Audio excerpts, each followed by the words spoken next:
구원하여 주시고 영원한 천국의 소망으로 우리를 기뻐하시는 거룩하신 아버지 하나님 감사드립니다.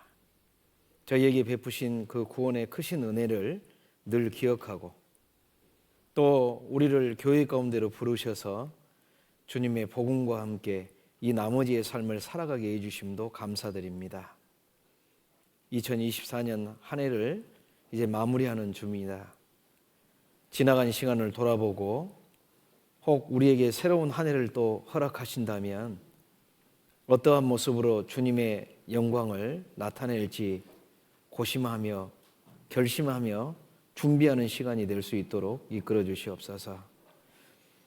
오늘 함께 말씀 앞에 모이게 하셨으니 이 말씀을 통해서 우리의 부족함을 더욱더 채워주시고 하나님 앞에 합당치 못한 거 있다면 하나님께 고백하고 삶의 정결함을 가질 수 있도록 우리 삶을 더욱더 주관하여 주시옵소서.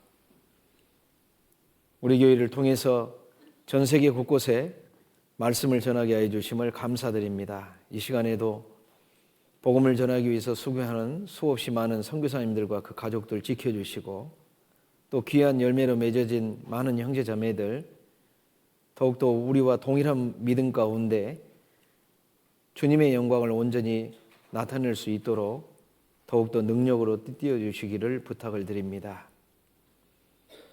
육신의 연약한 가운데 있는 형제자매 있다면 건강 빨리 회복시켜 주시고 마음의 어려움이 있다면 주님의 말씀과 교제를 통해서 회복할 수 있도록 은혜를 베풀어 주시옵소서.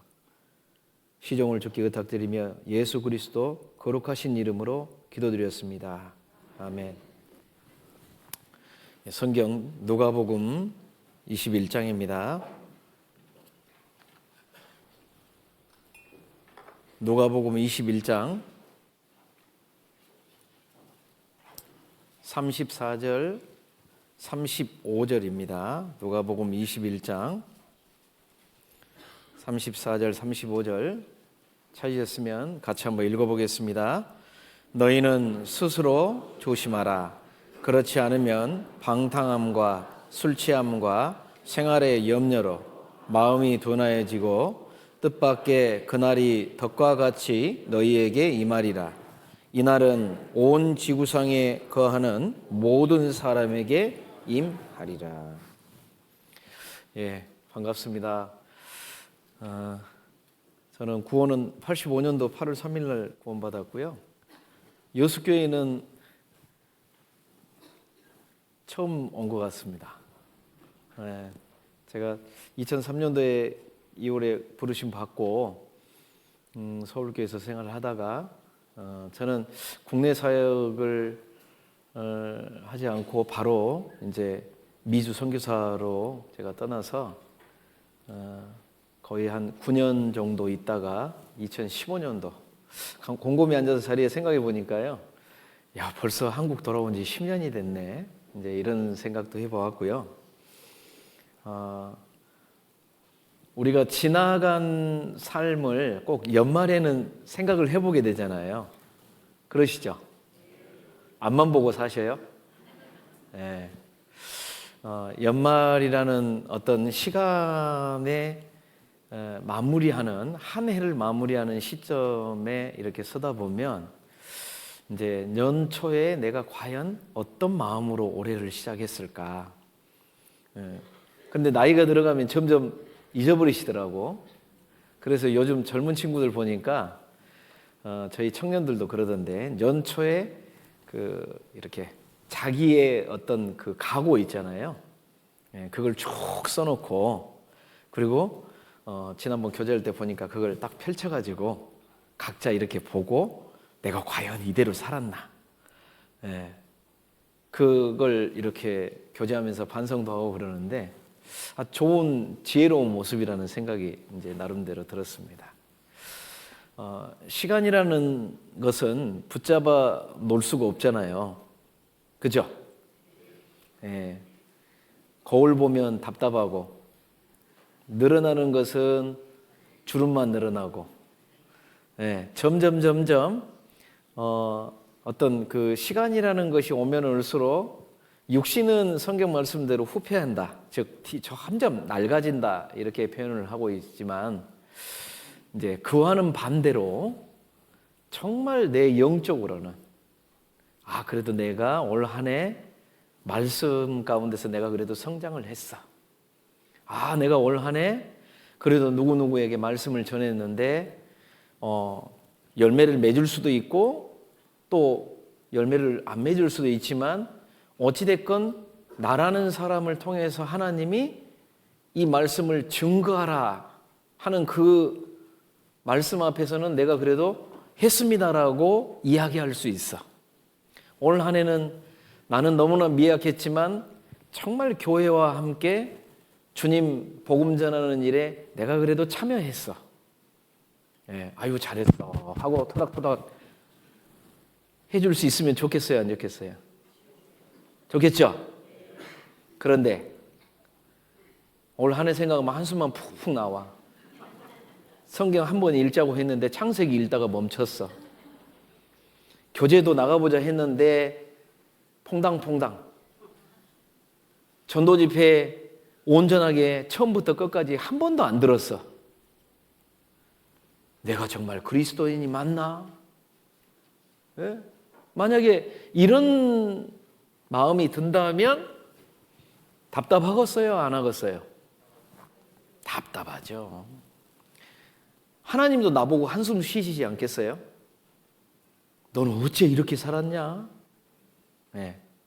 자, 그런데 지나간 시간은 돌릴 수 있어요, 없어요? 없어요. 돌릴 수 없어요. 네. 그래서 실제로 이제 오늘 읽어본 이 본문은 예수님께서 이 세상의 마지막이 다가왔다. 그 시점이 언제냐? 무화과나무의 비유를 얘기하시고 나서. 무화과나무는 성경에서 어디를 가리킨다고 그랬죠? 다 아시죠? 여수에도 무화과나무 있죠? 있나? 그러시는 분은 되게 관심 없는 분일 거예요. 예. 무화과는 이제 성경에서 무화과나무와 포도나무는 이스라엘을 지칭을 합니다. 무화과나무는 봄철이 되면 다른 꽃들은 다 만개하고 했을 때 여전히 죽은 나무처럼 보여요. 그러다가 여름이 오려고 딱 하면 그때부터 새싹이 살짝 나오고 싹이 나온과 동시에 며칠 지나서 안아서 이파리가 확 하고 나와버립니다.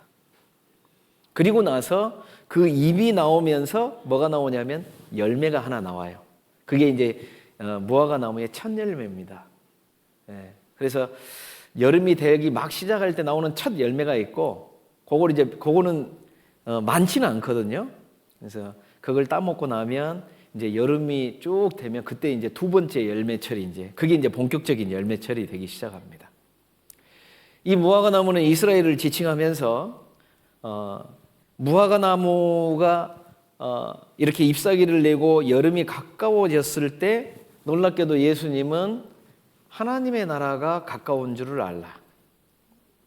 그래서 제자들이 예수님에게 자꾸 물어보면 이스라엘을 회복하실 때가 이때니까 하고 물어보죠. 그러나 제자들은 이스라엘 회복은커녕 망하는 것만 보고 그들은 이제 순교해서 천국에 올라갔습니다. 2000년의 시간이 지나고 나서 놀랍게도 우리가 살고 있는 이 20세기에 1948년도 5월 14일 날 이스라엘은 독립하고 말았습니다. 저도 이 말씀을 전하다 보면 제일 신기한 게 바로 이스라엘의 독립이에요.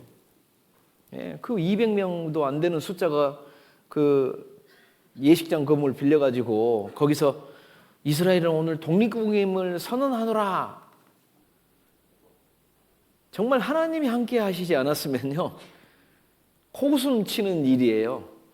그 겨우 200명이 모아가지고 뭐 선언한다?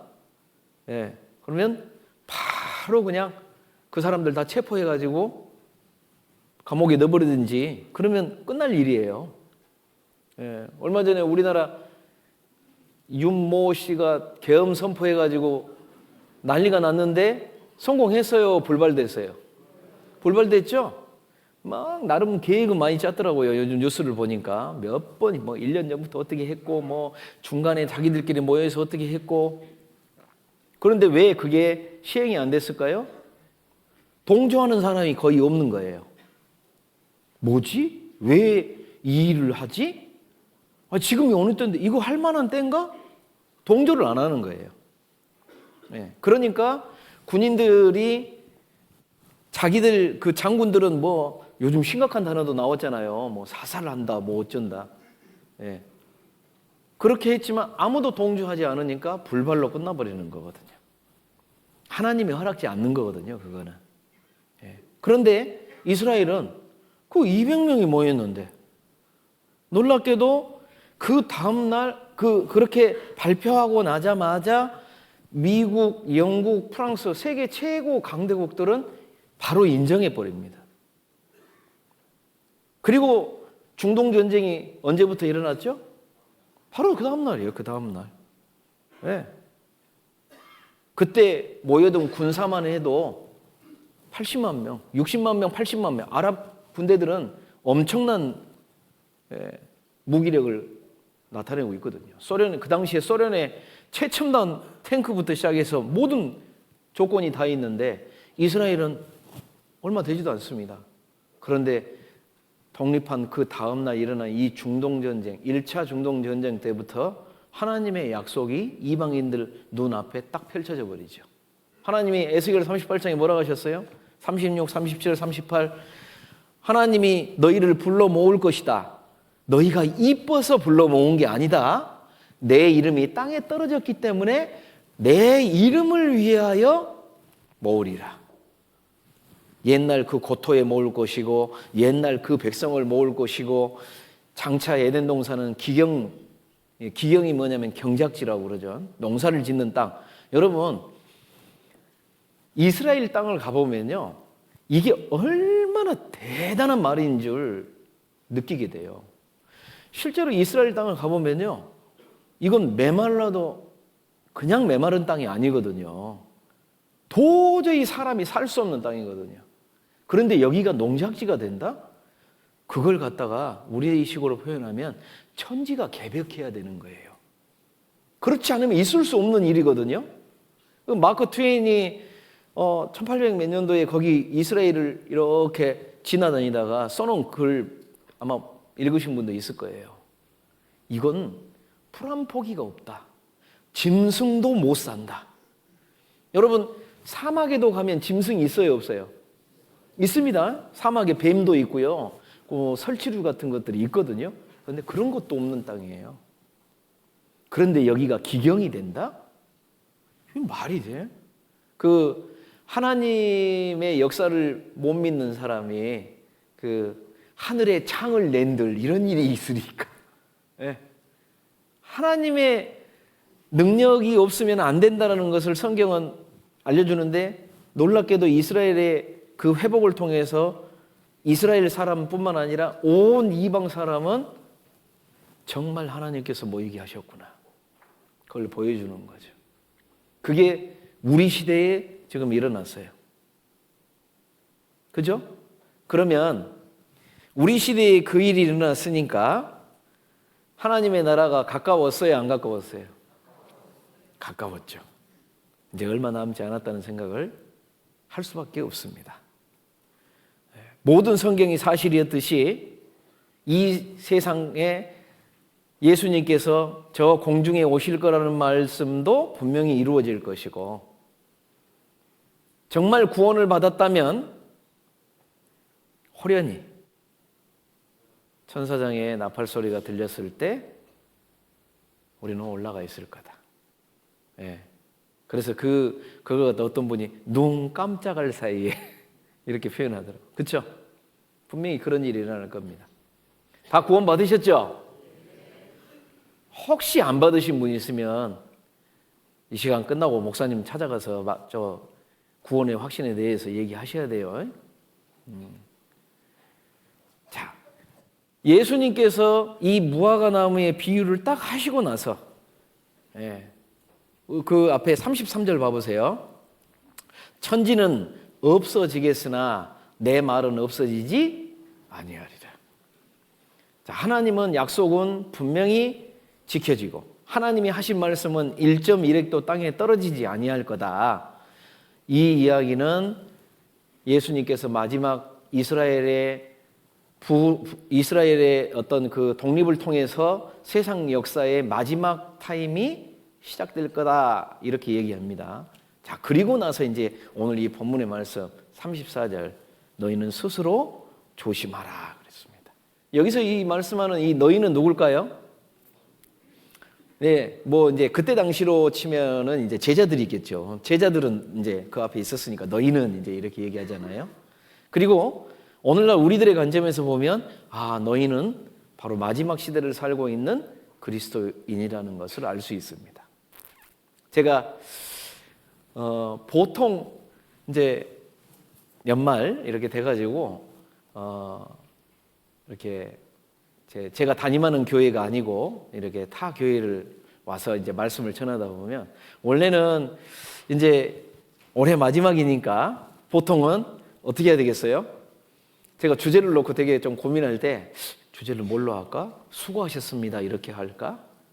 네. 올 한 해 그래도 복음을 전하기 위해서 수고하셨어요 안 하셨어요? 하셨죠?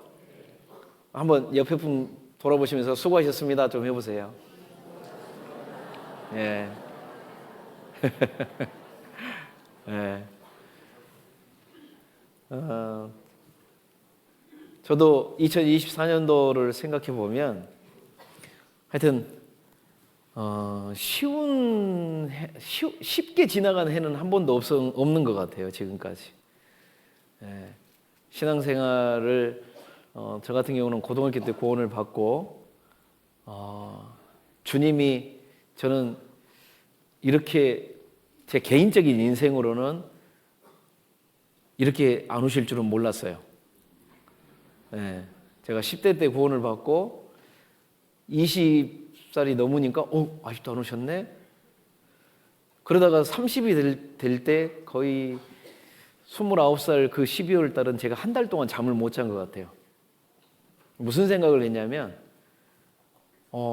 이 2자는 아직도 젊다고 생각하잖아요. 그런데 3자로 넘어가니까 무슨 생각이 드냐면 이제 인생이 꺾어진다는 생각을 하게 되고 그리고 무슨 생각을 했냐면 내가 뭘 했지 지금까지? 구원받고 나서 내가 어떻게 살아왔지?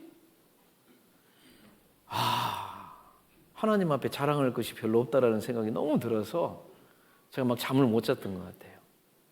그리고 이제 30대 됐을 때 정말 하나님 앞에 잘 살아보겠다고 또 결심을 하고 그래서 중간에 이제 교회에서 부르심 받아서 순종하고 들어오고 그리고 선교사로 또 떠나오고 하는 여건이 벌어졌는데 또 40이 됐고 오늘 보니까 50이 됐고 지금 두려움에 떨고 있습니다. 이거 육자가 되면 어떡하지? 네. 그런데 시간이 가는 게 두려운 게 아니라요. 하나님 앞에서 내가 그동안의 삶 가운데서 내가 살아왔다. 즉 구원받기 전의 삶은 뭐 어차피 죄인의 삶이었으니까. 그러나 구원받고 난 이후에 주님 은혜를 받고 난 이후에 살았던 내 삶이 하나님 앞에 가서 하나님이 이것을 평가하시고 계산을 하실 거라는 것을 알고 있기 때문에 시간이 한 해 한 해 가면 갈수록 내가 주 앞에서 정말 주님 은혜를 얼마나 내가 갚았지? 내가 어떤 삶을 살았지? 자꾸 생각하게 되는 것 같아요. 자랑할 것이 좀 많아야 될 텐데 성경에서도 바울 사도는 뭐 주 앞에서 자랑하라. 자랑할 것이 있으면 주 안에서 자랑해라 이랬는데 저는 생각보다는 많지 않구나라는 생각도 나름 해보고 물론 그렇기 때문에 정말 주님이 저 같은 사람한테 은혜를 많이 주셨다는 생각은 합니다. 정말 지금까지 살아온 것이 하나님의 은혜가 아니었으면 아무것도 내가 자랑할 것이 없다라는 생각도 하게 되고, 하나님 앞에 가게 되면, 예수님 만나면 가장 먼저 무슨 말을 할까? 어떤 말 하실 것 같아요? 하이 그럴까요? 예수님 보고? 저는 막 상상을 좀 해보니까 딱 한마디 할 것 같아요. 주님 정말 고맙습니다. 주님 너무 나 같은 죄인 살리셔서 이 천국 들어오게 하신 거 정말 감사합니다. 주님. 여러분, 바울 사도는 구원의 은혜를 표현할 때 큰이라는 단어를 쓰거든요. 이같이 큰 구원을 이렇게 표현을 하는데, 우리가 구원을 받고 나서 시간이 5년 지나고 10년 지나고 신앙의 연차가 지나갈수록 마귀는 우리가 받은 구원의 은혜를 희미하게 만들기를 원해요, 사실. 그렇게 만약에 이 구원의 은혜가 희미해지면 어떨까요? 특히 이제 우리 중고등부, 저 위층에 이제 보니까 중고등부 같은데, 어렸을 적에 이제 엄마 아빠, 요즘 우리 교회에서도요, 그 뭐라고 그러죠? 일반 교회에서 쓰는 표현이 있잖아요. 엄마 뱃속에서부터 교회 나온 거. 모태 교인. 네, 우리도 모태 교인 같은 그런 친구들이 많아졌어요. 교회 역사가 좀 오래되다 보니까. 뭐 저희 아이들도 교회 안에서 태어났으니까, 야, 니들도 어떻게 보면 모태 교인이긴 교인이다. 근데 모태 교인이 없다는 말 알지? 그러면 네, 그래요. 네, 모태 교인이 있어요, 없어요? 뭐가 있어요, 그러면? 저는 모태 죄인이라고 이제 얘기해 주는데, 네, 모태 죄인은 있어도 모태 교인은 없다. 저희 아이들도 이제 이제 20대가 넘었지만은 이야기하다 보면, 제가 중학교, 고등학교 시절에 계속해서 저하고도 상담하고 다른 분한테도 상담을 좀 계속 가서 너의 구원을 체크해봐라. 왜요? 교회 안에서 자라났고 교회 안에서 어느 사이에 어렸을 때부터 익숙하게 들어왔단 말이에요. 그러다 보면 이 구원의 은혜를 얼마나 큰 구원의 은혜인지를 생각지 못하는 경우가 많습니다. 그래서 의외로요, 중고등부를 졸업하고 고등학교 딱 졸업했는데 신앙 가운데 없는 사람이 절반이 넘어요. 저는 딱 보면서요, 이 절반 중에는 구원 안 받은 사람이 많을 거다라는 생각을 합니다. 그냥 익숙하게 엄마 아빠한테 이끌려 왔고 그냥 세뇌된 것처럼 그렇게 된 거예요. 그런데 사춘기 시절을 겪으면서 어떤 생각을 하게 될까요? 이제 자아가 강해지잖아요. 중고등부 되면. 김정은이가 왜 우리나라 못 쳐들어와요? 중2가 무서워서. 그래서 그런다고 그러죠? 그게 10년 전에 제가 들었던 얘기거든요. 한국 들어와서. 근데 요즘은 아니에요. 더 빨라졌더라고요. 초6이 무서워서. 애들이요, 너무. 예. 그런데 어떻게 보면 그 아이들의 어떤 그 사춘기 시절, 그 시절은요, 부모님들이 굉장히 지켜봐 줘야 돼요. 그거 가지고 뭐라 하면 안 돼요. 왜요? 자기들도 몰라요. 왜 그런지. 예, 엄마한테 자꾸 화를 내는 친구한테 너 왜 그렇게 화내니? 그랬더니 자기도 그걸 이유를 모르겠대요. 엄마가 말만 하면 짜증이 난대요. 예, 이게 이제 사춘기 시절에 있는 일들이거든요. 그런데 그런 과정을 왜 하나님이 겪게 하셨을까요? 예, 이제는 엄마 아빠에게 어렸을 적에 엄마가 시키고 아빠가 시키는 대로만 사는 것이 아니라 이제 자기 스스로의 생각, 자아가 형성되면서 내가 과연 이걸 통해서 하나님에 대한 생각도 하게 돼 있거든요. 갈릴리라 했다. 골고다 언덕에서 그 십자가를 지시고 피 흘리며 돌아가신 그 예수가 어렸을 적에는 아무 생각 없이 받아들였지만 자기 삶을 통해서 저 예수를, 빌라도가 한 말이 있죠. 예수를 내가 어떻게 하랴. 빌라도는 예수를 죽일지 아니면 살려줄지 사실은 그 과정을 통해서 빌라도는 어떤 하나님의 주신 큰 기회를 제공받았습니다. 예수님의 입을 통해서 예수님이 저 영원한 천국의 왕이라는 걸 빌라도 앞에서 정확하게 말씀하셨죠. 사실 내가 예수를 어떻게 하랴 이 말 속에는요, 너 구원 안 받으면 안 된다는 걸 빌라도는 알고 있어요, 사실은. 그러나 그는 끝까지 거부했죠. 바로 그런 것처럼 우리 인생 가운데서 나는 예수를 어떻게 해야 되는가? 과연 그분을 나의 구세주, 나를 위해서 내 모든 죄를 짊어지시고 내 모든 죄를 위해서 피 흘려 그 거룩하신 그 은혜를 내가 받아들일 것이냐 거부할 것이냐가 결정돼야 되겠죠. 그런데 그 중고등부 시절에 그 시절에요, 다른 데로 자꾸 마음이 딱 가면 어떻게 돼요? 결국에는요, 고등학교 딱 졸업하면 그때부터는 어때요? 대학 가고 아니면 자기 친구들하고 놀러 다니고 뭐하고 세상이 엄청 재밌거든요. 예.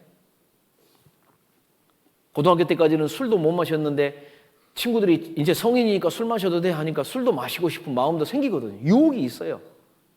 예. 이성에 대한 유혹도 많고, 그럴 때 정말 구원의 큰 은혜를 확실하게 갖고 있는 사람은요, 흔들릴 수는 있지만 다시 믿음 가운데서 탁 세워지게 돼 있거든요. 그러나 믿음이 없는 사람은요. 여러분, 제가 오늘 아침에도 강사 숙소에서 이렇게 보니까 이 앞에 바다가 보이대요. 처음에는 몰랐는데 햇빛이 탁 뜨고 밝아지니까 깜짝 놀랐어요. 오, 바다에 배가 많이 정박돼 있더라고요. 저 속에. 제가 그걸 보면서 저 배들은 물에 왜 안 떠내려가고 있을까? 내렸죠. 앵커라고 그러죠. 이걸 탁 내려서 바닷속에다가 이렇게 탁 박아놓고 있으니까 물결이 설령 움직이더라도 이 배는 떠내려가요, 안 떠내려가요? 안 떠내려갑니다.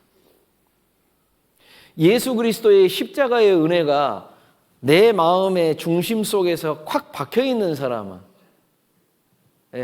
안 떠내려가게 돼 있거든요.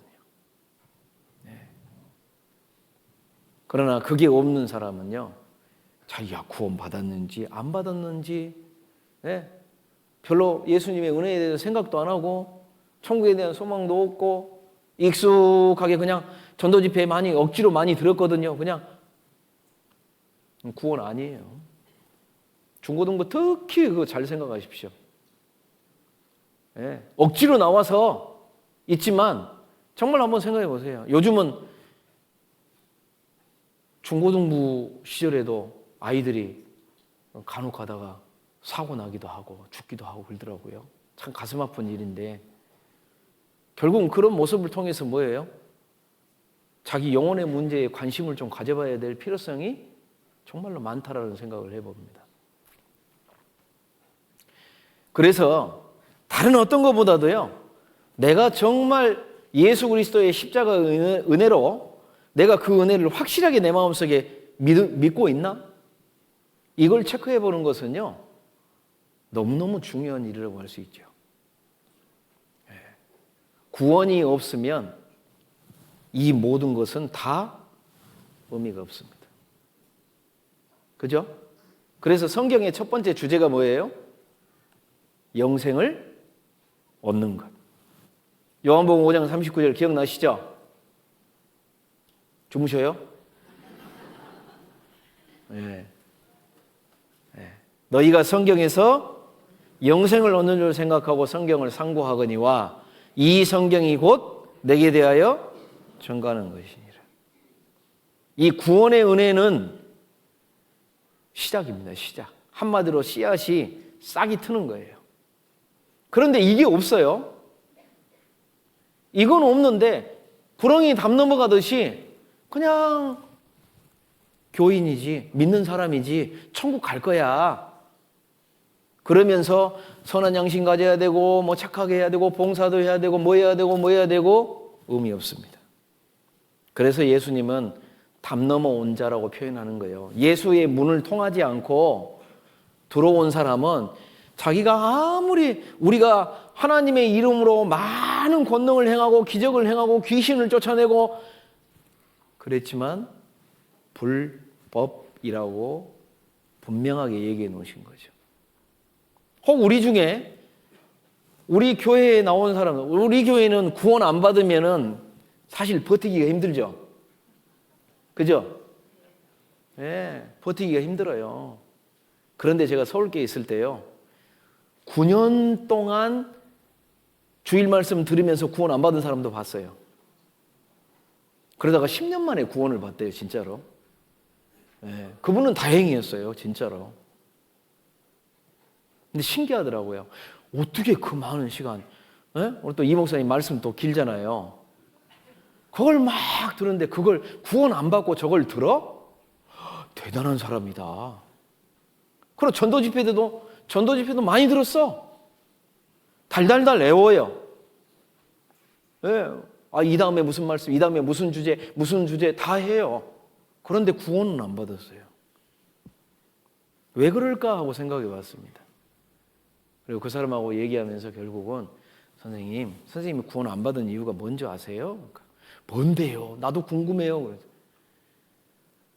하나님께 정말 간절하게 바라는 마음이 없네요. 예. 받으면 좋고 안 받으면 뭐 어쩔 수 없고예요. 선생님 목숨이 지옥 가면 어쩔 수 없고 이렇습니까? 하나님께서요, 간절함이 없어요. 정말 지옥 가면 난 안 됩니다. 하나님 나 좀 살려주십시오. 그 마음이 있어야 됩니다. 본인도 인정하시더라고요. 본인도 인정하시고 정말 내가 이번에는 정말 말씀 들을 때 구해 보겠노라고. 그리고는 구원 받으셨어요. 이제는 내가 정말로 믿어진다고. 나도 천국 갈 수 있다라고. 그래서 구원의 크신 은혜는 신앙의 시작입니다. 시작. 이 신앙의 시작이 있는 사람이 두 번째 성경의 큰 주제, 바로 하나님과 동행하는 삶을 살 수 있는 거예요. 예수님은 이 땅에 남겨진, 우리가 구원받고 나서 바로 천국으로 가지 않고 이 땅에 남겨두신 이유가 뭐였어요? 사도행전 1장 8절에 너희는 유대와 사마리아와 온 땅끝까지 이르러 내 증인이 되리라. 이스라엘은 여호와의 증인이지만 구원받은 우리는 예수 그리스도의 증인입니다. 맞습니까? 네. 주님은 그 부탁을 우리에게 하셨어요. 너희는 이 세상 가운데 영혼의 구원을 받은 너희는 이제 아버지가 정결하니 너희도 정결하여라. 난 육신이 아직 연약한데요.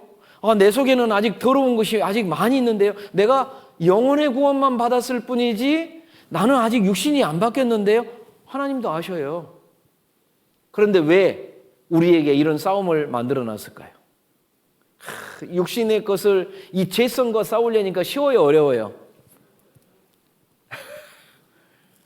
아무 생각 없으신 분은 몰라요. 네. 그러나 정말 내가 그리스도인이 이렇게 살면 안 되는데, 내 삶을 하나님의 말씀의 기준을 정확하게 알고 있는 사람은 늘 갈등할 수밖에 없어요. 왜요? 내 삶이 하나님과 이렇게 일치가 되면 좋겠지만 일치가 돼요? 좀 어긋나 있어요? 네, 많이 어긋나 있거든요. 네. 그래서 구원 받고 나서 계속 말씀을 들을 때마다 갈등이 돼요. 네. 말씀을 안 들으면 모릅니다. 말씀을 안 들으면 그냥 괜찮은 것 같아요. 그러나 말씀을 계속 듣고 읽고 묵상하고 그러다 보면 내가 하나님의 말씀의 기준과 어긋나 있는 부분을 굉장히 많이 발견합니다. 그래서 어때요? 자꾸 선한 양심을 가지라겠는데 내 양심은 왜 조금 선하지 않지? 그럼 안 되겠다 하면서, 그래서 베드로 사도가 베드로전서 1장에는 너희가 구원받은 것이 하나님의 말씀으로 됐다. 내가 너희에게 전한 복음이 바로 이 말씀이다. 이렇게 딱 해놓고 2절로 넘어가면서 뭐라고 그래요? 그러므로 모든 악독과 모든 계율, 그러므로 모든 악독과 계율과 외식과 시기와 모든 비방하는 말을 버리고라고 시작하죠. 그러므로라는 이 삶은 구원받고 난 이후에 어떻게 해야 되는지를 보여주는데, 놀랍게도 성경은 베드로 사도를 통해서 구원 막 받은 사람은 이제 버리는 삶을 해야 된다라고 가르쳐 줍니다. 왜요? 우리 이 육신에 그동안 세상에서 있는 더러운 것들이, 안 좋은 것들이 가득 담겨 있거든. 그죠? 네. 우리 형제님들 중에는 받고 나서 제일 고민이, 제가 이것 때문에 구원 못 받은 사람도 봤거든요. 고민하는 사람. 저하고 상담하는데, 왜 예수님의 은혜를 안 받아들이세요? 그러니까, 목사님, 제가요, 이걸 못 끊어요. 나 이거 구원받으면 이거 끊어야 되잖아요. 그래서, 아니요, 끊지 마세요. 내가 그랬어요. 구원만 먼저 받으세요. 왜? 구원 받고 나면 저절로 끊어져요. 네. 지금 억지로 끊으려고 하니까 돼요, 안 돼요? 안 되거든요. 그런데 일단 구원받으면 그때부터 마음에 갈등이 시작돼요. 네. 구원받고 나서 탁 담배 피고 교회당 오려고 하면 어때요? 이빨 한 5번 닦죠? 네. 저는 담배를 안 피워봐서 모르지만은, 그래서 형제님들 구원 안 받은 지 얼마 안 된 분이나 구원 안 받은 분들이 옆에 싹 지나가면 알아요, 저는. 이분이 담배 피나 안 피나. 근데 제 옆에 안다고 오시는 분은 이제. 그런데 그런 분을 처음에 왜 담배 피세요? 그렇지 않습니다. 그냥 말씀 들으세요. 말씀 들어보세요. 왜 하나님께서 끊게 해 주실 거예요? 하다 보면, 놀랍게도 이 말씀 안에서 계속 있다 보면요, 하나님께서, 나는 못 버리는데요, 하나님이 버리게 해준다니까요. 이 힘을 줘요, 힘을. 예? 그러니까 이 베드로 사도나 바울 사도를 통해서 어때요? 특히 바울 사도는 히브리서를 통해서 모이기를 패하는 어떤 자들과 습관과 같이 하지 말고 오직 그날이 가까움을 다가올수록 더욱 그리하자. 자꾸 모여라. 왜 우리가 말씀을 인터넷으로 해가지고 얼마든지 볼 수 있는데 왜 교회당에서 모여서 들으라고 그러죠? 은혜가 틀려요. 예. 모여 있을 때 두세 사람이 함께 모인 곳에는 나도 그들 중에 있느니라. 왜 그 말씀을 하셨어요? 마태복음 18장 20절에. 놀랍게도 두세 사람 속에는 하나님이 함께 하신다. 그래서 교제라는 말들 자체가 사람과 사람과의 교제가 아니라 뭐예요? 사람과 사람 그리고 하나님. 이걸 이제 우리가 삼각형으로 표현을 하거든요. 이 삼각형이 온전하게 이루어져야 된다. 그게 바로 교제의 역사고, 그 교제 가운데 거할 때 놀랍게도 하나님은 말씀을 통해서 우리를 바꿔가시는 거예요. 그런데 교제를 참석을 안 해요. 예. 어떤 분은 주일 말씀만 딱 듣고 가시는 분이 있을 거예요. 예. 식사도 안 해. 형제자매들하고. 왜? 아이고, 잡히면 또 거기 가야 돼. 무슨 모임 가야 돼. 그분은 구원을 받으셨을지 몰라도요, 점차 더 큰 은혜를 거부하는 거예요. 몰라요. 그런데 정말 순종하라고 그랬으니까 하나님과 동행하는 삶을 알기 위해서 내가 시키는 대로 해보자. 교회가 말씀하시는 대로 해보자. 그런 마음의 방향성을 가지고 탁 잡잖아요. 여러분, 이 방향성이라는 게 굉장히 중요하다는 거 아시죠? 배가 항해할 때 아무렇게나 가요? 목적지를 정해놓고 가요? 예, 목적지 정해놓고 갑니다. 예. 아니, 택시를 탔는데 택시 기사가 제일 답답해할 때가 언제세요? 그랬더니 손님이 딱 탔는데 어디로 가세요? 물어봤더니 빨리 가기나 하세요. 아니, 이 사람이 어디를 가냐고. 그죠? 목적지가 있어야 되잖아요. 신앙도 마찬가지입니다. 신앙의 방향성이 어디를 향하고 있느냐. 구원받았는데도 불구하고 바라보는 것이 육신을 바라봐요. 세상 것을 바라봐요. 마귀가 그렇게 유혹을 하거든요. 나는 이제 구원받았으니까 너 천국 가잖아. 그러니까 이제 뭐 죄하고 상관이 없겠다. 그러니 이제 마음 놓고 살아. 그래서 가끔 가다가 잘못 배워가지고요, 이상한 생각에 빠져가지고요, 구원받았는데도 불구하고 옛날 습관이 더 심해진 사람도 많아요. 몰래 집에 가서 아이고 아무도 안 볼 때 마시면 되지 하고 술 마시는 사람도 많고, 예, 제가 몇 분 알아요. 예. 옛날 일이지만 지금은. 예. 그런데 그분들의 신앙이 왜 그런 잘못된 신앙을 가졌을까 하고 생각해 보면 굉장히 구원받았음에도 불구하고 이기적인 신앙인 거예요. 예수 그리스도의 그 부탁은 깡그리 잊어버리는 삶이에요. 하나님의 두 번째 명령, 즉 여러분 잊혀진 명령이라고 어떤 분은, 목사님은 답답해하면서 잊혀진 명령 그러면서 베드로전서 1장 15절 16절, 제가 아까 말씀드렸죠. 아버지께서 깨끗하니 너희도 정결할지어다. 한번 찾아볼까요? 베드로전서 여기 접어두시고 베드로전서 1장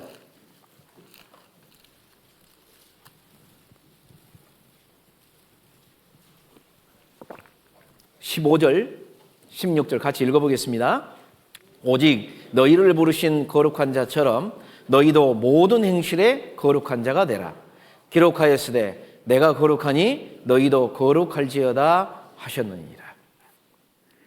분명히 우리가 받은 구원은 영혼의 구원이라고 말씀하셨는데 하나님은 그렇게 너희를 불렀으니 이제는 가져올 은혜가 있다. 너희가 내가 너희에게 가져올 은혜가 있는데 이걸 받기 위해서는 거룩해야 된다. 나는 육신이 구원받은 게 아닌데 왜 나보고 거룩해야 돼요? 그러면 결국 뭐예요? 여기서는 부정한 현재 내 자신과 거룩한 하나님의 명령 사이에는 격차가 있죠. 구원받고 나면. 이 격차를 메꾸려면 어떻게 해야 돼요? 방향을 바꿔야 되는 거예요. 하나님의 말씀으로 하나님의 영광을 바라보고 하나님의 은혜 가운데 살아가는 삶으로 내가 앞으로 살겠다라는, 이걸 다른 말로 표현하면 가치관이 달라지는 거예요. 저도 구원받기 전에는 꿈이 많았습니다. 세상적으로 뭐 하고 싶은 거, 우리들 구원받기 전에는 당연히 이 인생을 바라보고 사니까 어때요? 돈도 많이 벌었으면 좋겠다. 명예로운 일들을 많이 했으면 좋겠다. 유명한 사람이 됐으면 좋겠다. 이런 생각을 갖잖아요. 요새 중고등부는 어떤 생각인지 모르겠지만 요새 가수들 막 K-팝 이런 거 하니까 어때요? 나도 가수가 돼보겠다고. 노래는 음을 다스리면서. 예. 그게 구원받는 사람은요, 그게 당연한 거예요. 구원 안 받은 사람은요, 세상을 얘기하고 정치에만 관심이 있고 뭔가 땅을 더 살려고 하고 돈 벌기 위해서 막 뛰어다니고 당연한 겁니다. 그런데 구원받은 사람은, 놀랍게도 주님은 이제 땅의 거 보지 마라. 그래서 골로새서를 3장에 뭐라고 되어 있어요? 땅의 것을 생각지 말고 위의 것을 생각을 하라고 얘기하잖아요. 도대체 위에가 뭘 얘기하길래? 그 위의 것은 저 하늘의 영광, 하나님께서 우리를 구원해 주신 그 하나님께서 분명히 이 땅에 다시 오실 때 이 세상을 살아가고 있는, 인생길을 걷고 있는 구원받은 사람에게 주실 것이 있다. 그래서 요한계시록 22장에는 12절에 뭐라고 되어 있어요? 보라, 내가 속히 오리니 내가 너희에게 줄 상이 내게 있어 각각 자기의 일한 대로 갚아준다라고 약속하시면서 상급에 대해서 얘기하시잖아요. 구원받은 그리스도인이 가치관을 수정하고, 그러니까 어때요? 그전에는 담배 피면서요, 이 담배는 저는 안 피워봤지만 핀 분들이 그러더라고요. 스트레스가 풀린다고. 진짜로 풀린지는 모르겠습니다만은, 그런데 이 담배를 끊고자 하는 마음이 딱 어디서 생기겠습니까? 예전에 담배 끊은 형제님하고 얘기를 해보니까 자기가 담배 끊을 마음이 없었는데 담배를 끊게 됐대요. 그래서 왜 끊으셨어요? 하고 물어보니까 이 담배 때문에 가족이 구원을 안 받아. 네.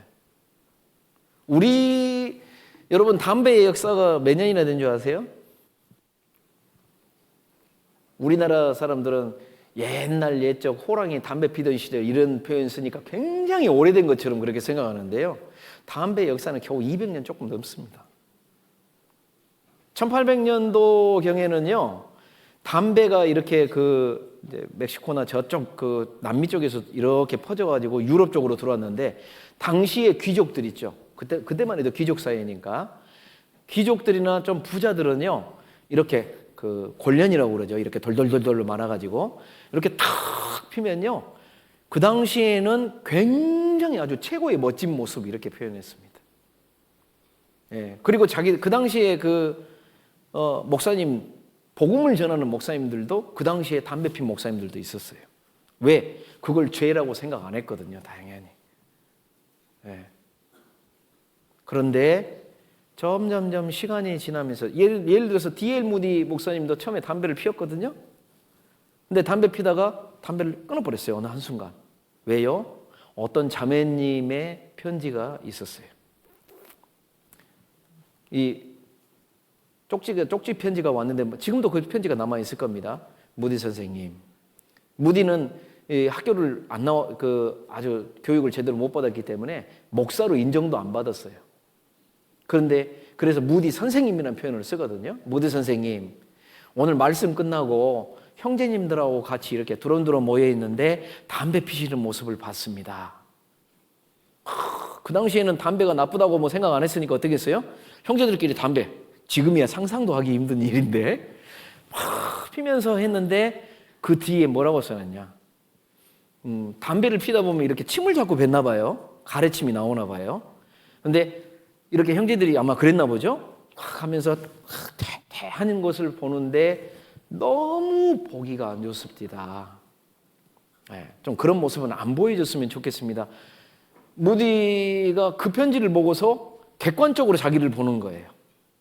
진짜 안 좋겠네. 그래서 그 편지 받고 바로 끊어버렸습니다. 우리는 성경에서 바울 사도가 정말 문제가 된다면 나는 고기도 안 먹겠다. 그죠?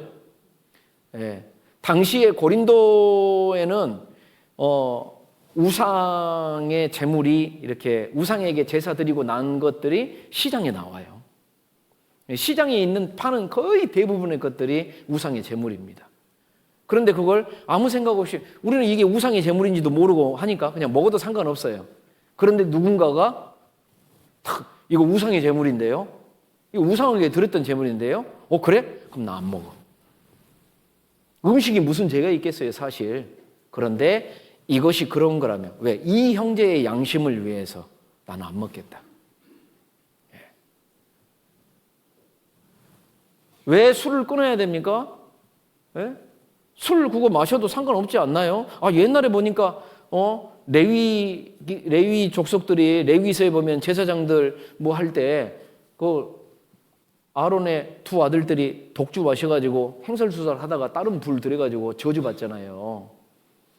예? 그때도 애굽에서 술 마셨거든요.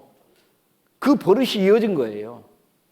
그래서 하나님이 독주는 금하고 막 했지만 이스라엘이 하나님의 명령을 그렇게 안 지켰는데 술 마셨겠어요? 안 마셨겠어요? 마셨을 거예요.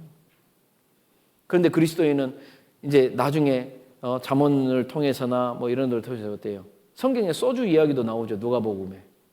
소주라는 단어도 나옵니다. 술은 쳐다보지도 마라. 왜 이렇게 표현을 했을까요? 예수님도 포도주는 이제 너희가 다시 올 때, 내가 이 땅에 다시 올 때, 이제 우리가 예수님 앞에 가면 그때는 포도주를 마시게 될 겁니다. 그런 얘기를 하면서 실제로 성경 속에서 왜 우리는, 특히 우리 한국에서는 술을 마시지 마라. 그리스도인이라면 안 마시는 게 좋다. 왜 그렇게 얘기를 하죠? 덕이 안 되거든요. 이런 것들이 강제적으로 되냐? 그러니 강제라고 생각하면 얼마나 괴롭겠어요. 그런데 하나님은 그렇게 안 하셔요. 말씀을 듣고 정말 내가 내 가족의 구원, 내 주위에 있는 그 영혼의 불쌍함을 알고 있잖아요. 이 사람에게 정말 말씀을 전하고 싶잖아요. 그러면 내가 변해야 되겠다는 결심을 하게 돼요. 내가 변하지 않으면 예수 그리스도는 안 보이시기 때문에 이 사람들이요, 예수님이 어떤 분인지 몰라요. 그런데 나는 보이잖아요. 이들이 누구를 보냐면 나를 보거든요. 그래서 아내된 자들에게 남편에게 순종하라 그럴 때요, 왜 순종하라고 그래요? 남편이 너의 행실을 봄이라 그렇게 표현 정확하게 얘기하잖아요. 구원받은 사람이 어떻게 살았느냐 하는 것은요, 너무너무 중요한 문제예요. 왜? 그 사람이 죽을 수도 있고 살 수도 있는 가치 판단을 하게 해주는 일이에요. 그러니 생각해 보세요. 내가 말씀을 전하는데 이 사람에게 정말 이번에 전도 집회 있는데 정말 가서 말씀 들어봅시다. 천국의 소망을 좀 가집시다. 그렇게 말씀을 전할 때 담배 뻑뻑 피면서 말씀 전할 수 있어요? 술 한 잔 마셔가지고 코 빨개져가지고 술 취해가지고 혀 꼬부라져서 말씀 한번 들어봐 하면서 전할 수 있겠어요? 그걸 듣는 사람이 비웃지 않겠습니까? 왜 그리스도인의 삶이 더러운 말씀, 더러운 말을 욕하는 거 이걸 막 안 하려고 그러고, 내가 어떻게 하면 선한 양심, 누가 보든지 안 보든지 선한 양심을 가지려고 왜 노력을 해요? 이방인들이, 내 구원 안 받은 가족들이 나를 알게 모르게 보고 있거든요. 그런데 마귀는 어떻게 하든지 구원받은 그리스도인이 하나님의 말씀 가운데 이 내가 거룩하니 너희도 거룩한 자가 될지어다, 이 명령을 따라서 하나님에게로, 이 처음에는 이렇게 구원받았을 때는 이랬지만 구원받고 나면 이제 자꾸 틀어지거든요. 말씀을 듣다 보면 내가 예수님처럼 완벽하게 예수님처럼 되는 것은 주님 만날 때지만 내 인생이 시간이 가면 갈수록 주님을 더 닮아가야 되겠다. 이 과정을 통해서 구원받지 않는 사람들은 예수 믿는 사람이, 저 사람 예수 믿더니 진짜 달라졌네? 옛날 같았으면 욕심내고 막 했던 사람이 나한테 이런 걸 왜 풀어주네? 말투가 왜 이렇게 달라졌지? 변했네? 그러면서 나를 보는 게 아니거든요. 나를 구원해 주신 그리스도를 보거든요. 주님은 그걸 통해서 예수 그리스도를 증거하기를 원하셔요. 한순간에 바뀌는 게 아닙니다. 한순간에 내가 예수님처럼 되는 게 아니거든요. 이 과정이 신앙생활이에요. 그래서 바울 사도 역시 로마서 6장, 7장, 8장을 통해서 정말 죄에 대한 고민, 내 속에는 두 개의 마음이 있구나, 성령이 함께 계시고 육신의 정욕이 있구나, 이 둘이 싸우는구나. 그래서 7장 뒷부분에는 이 공고한 사망의 몸에서 누가 나를 건져내려 하지만 8장으로 딱 넘어가면서 그 사람이, 이 바울 사도가 본 게 뭐였어요? 죄와 사망의 법에서 나를 해방하신, 나는 영원한 속죄함을 받은 하나님의 자녀고, 나는 하나님을 아바 아버지라 부르는 이런 존재고, 그러니까 어때요? 내게 주신 이 영원한 생명을 주신 그 주님을 위해서 이 나머지의 삶을 살아가는 그리스도인의 모습을 보여주잖아요. 그걸 통해서 우리는 주님이 오시는 그날까지 살아가야 되는데, 30배, 60배, 100배의 결실이 우리 삶을 통해서 있어야 되거든요. 그런데 마귀는 우리가 그렇게 살기를 원치 않아요. 그래서 어때요? 자꾸 우리 속에서 기본적으로 아직도 있는 이 죄성을 자극하기도 하고, 그 다음에 요한복음 13장처럼 우리 안에다가 더러운 생각을 집어넣어줘요. 가룟 유다한테 예수를 팔려는 생각을 집어넣어주잖아요. 제가 그걸 읽으면서 그런 생각을 했어요. 그럼 다른 제자들한테는 이런 생각을 안 넣어줬을까? 아니요. 다른 제자들한테도 다 넣어줬을 거예요. 그런데 다른 제자들은 넘어지지 않았어요. 왜요? 무슨 내가 어떻게 선생님을 팔어? 안 돼! 이런 마음을 가졌을 거예요. 그런데 가룟 유다는 예수님을 주님이라고 생각지 않았거든요. 그냥 존경할 만한 분이구나. 그리고 내가 저분 따라다니다 보면 혹시 저분이 진짜로 왕이 되면 내가 나중에 떵떵거리고 살고, 그리고 회계를 맡고 있어서 어때요? 돈 욕심이 많아. 인마이 포켓 많이 했어. 그러니까 마음이 한 번도 주님을 주님이라고 부른 적이 없어요. 마지막에 팔 때도 뭐라고 불렀어요? 라바이, 라비오. 예, 하나의 선생님으로 받았어요. 그러니 어때요? 마귀가 그 안에다가 예수를 팔려는 생각을 딱 집어넣어 주니까 탁 자기 마음을 합해버리잖아요. 예. 아담이 무너진 것처럼, 예. 하와가 너가 하나님처럼 되리라 하니까 어때요? 먹어버리고 그 남편에게 주매 남편도 먹은지라 자기의 결정을 얘기하거든요. 예. 구원받고 난 이후의 삶 속에서도 마찬가지입니다. 비록 구원은 영원한 구원이기 때문에 마귀는 이걸 되돌릴 수가 없어요. 내가 보증하는 게 아니죠. 하나님께서 보증해 주셔요. 그래서 요한복음 10장 28절에 나온 것처럼 누구도 빼앗을 수가 없는 영원한 은혜라고 하셨기 때문에 마귀는 이건 못 건드려요. 구원받은 사람을 다시 지옥에 가게 할 수는 없어요. 그런데 구원받은 사람을 통해서 많은 사람이 천국 못 가게 방해할 수는 있어요. 그래서 구원받은 사람을 갖다가 신앙을 엉망으로 만들기를 원해요. 그래서 육신의 것을 1차적인 마귀의 시도 중에 뭐예요? 예, 돌덩이 보고 떡덩이야. 너 굶주렸잖아. 예, 예수님이 받은 그 시험 기억하시죠? 예, 돌덩이 보고 떡덩이 되게 해. 예, 그래서 자꾸 구원받은 그리스도인이 그 영혼의 불쌍함을 마음의 중심에 두고 영혼 구원함을 생각해야 되는데 자꾸 세상에서 어떻게 하면 돈 벌까? 구원받은 그리스도인이 주식하면서 아이고 남들은 돈도 벌었다는데 아이고 막 지나가네 막 벤츠 지나가고 좀 비싼 차가 또 뭐지? 아무튼 뭐 막 이렇게 지나가면 아이고 나도 저 차 좀 타볼까? 누구 집에 갔더니 뭐 화장실이 몇 개더라? 엉뚱한 생각만 하는 거죠.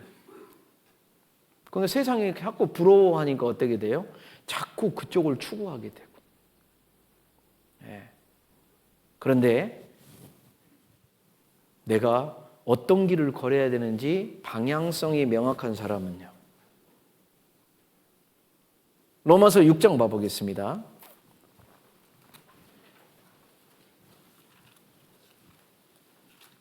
로마서 6장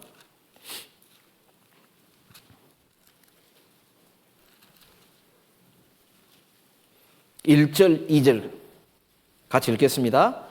그런즉 우리가 무슨 말 하리요? 은혜를 더하게 하려고 죄에 거하겠느냐? 그럴 수 없느니라. 죄에 대하여 죽은 우리가 어찌 그 가운데 더 살리요? 이 결심이요, 자기 스스로 하게 됩니다. 나는 죄 가운데 살 수 없어. 나는 더 이상 지나간 때가 좋게. 구원받기 전에 그렇게 죄 속에 살았으면 됐지. 이제는 나는 달라진 사람이야. 고린도서 4장 7절에 보라 새 것이 되었도다 이 말이요, 정말 내 마음속에서도 인정이 되고 나는 새 것이니 이제는 다시 옛 것으로 돌아가면 안 돼. 그런 마음의 결심을 하게 돼요. 이걸 의지라고 그럽니다. 의지. 영어로는 my will 그러는데요. 내 마음의 결심이에요. 결심. 여러분 그런 결심이 있습니까? 구원받고 나서 정말 그런 결심 하셨습니까? 그런 결심이 구원받고 나서 매일매일의 삶 속에서요 있어야 돼요. 전 지금도 그럽니다. 죄에 거할 수 있느냐? 그럴 수 없느니라. 자꾸 그 생각하면요, 저도 구원받은 40년째 돼가도요 막 하면 와요. 진짜로 유혹이 지금도 있어요. 그런데 겉으로는 이제 제가 겉으로는 죄 짓는 게 많이 없어졌지만 이 마음은요, 기도하려면 방해하고 막 그래요. 지금도. 그럴 때 야 이놈 마귀야 저리 가. 너 아직도 포기 안 했어? 마음속에 자꾸 그걸 외치고 말씀을 계속 읽고 기도하고 결심하고 그럴수록 내 삶이 주님을 향해서 방향성이 주님하고 합쳐지려고 계속하는 겁니다. 그런데 이 마귀 앞에 마귀의 유혹에 싹 넘어져 가지고 자기 타협을 해버리잖아요. 그러면 점점 예. 야고보서가 행함이 없는 믿음은 뭐라고요? 죽은 것이라고 그랬죠. 왜 그 이야기를 했을까요? 죽은 믿음 가운데 있는 그리스도인이 많은 거예요. 고린도 교회를 바울 사도가 얘기하면서 뭐래요? 너희 중에 잠자는 자도 많고 그 중에 죽은 자도 있느니라. 이게 단순하게 외형만을 얘기한 게 아니라요. 그 신앙의 삶의 평가가 잠자는 신앙도 있고 죽은 신앙도 있다. 분명히 구원을 받았다고 했는데 헷갈리죠? 진짜 구원 받았어 저 사람? 간증을 들어보면 너무 그래도 예수님의 그 영원한 속죄를 믿는다고 하는데 왜 저 사람은 여전히 구원 안 받은 사람처럼 그렇게 살까? 정말로 구원을 받았다면요, 신앙이 지금 죽은 신앙처럼 돼버렸다라고 얘기하는 겁니다. 야고보 사도는 정말 너가 믿음이 있냐? 그 믿음을 그러면 행함으로 보여다오. 그게 야고보 사도의 이야기입니까? 하나님의 요구예요. 하나님의 요구. 그 믿음을 행함으로 보여줘야 너를 통해서 구원받는 사람이 일어날 거 아니냐. 구원받은 사람이 그냥 욕심만 있고 희생할 줄 모르고 헌신하고 희생하는 것도 안 보여주고, 교회 안에서 교회가 할 일이 있는데 교회 살림살이에 관심도 없고, 복음 전하기 위해서 이번에 전도 집회 한다는데 전도 집회에 가보지도 않고, 헌금도 안 하고 봉사도 안 하고 그냥 그런갑다. 과연 역사가 일어날까요? 안 일어나죠. 하나님은 역사 안 해요. 네.